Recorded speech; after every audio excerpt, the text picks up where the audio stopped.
In this video, I'll show you how to delete someone on Snapchat. Start by opening up your Snapchat app. Now, once you're in here, just make sure to tap on this message icon right here at the bottom left. All right, tap on it and you will be landed to the chat section of Snapchat.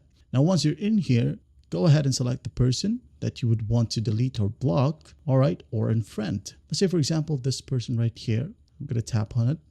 Now, once you're in here, just going to want to tap on the person's Bitmoji, all right, or the name, doesn't matter. Just tap on it. In here, tap on the three dots right here at the top right. Tap on it.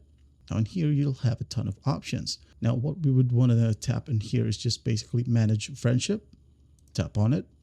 As you can see, you have the option to remove the friend if you wanted that, report him, or basically block so that he won't be able to reach you out again, or you won't be able to see his or her snaps. All right. Say, for example, you wanted to block the person, just tap on block and that will be a prompt. Are you sure you want to block the person? Just hit on block and you're good to go. And that's how you delete someone on Snapchat. Well, I hope this video helps and I'll see you in the next one.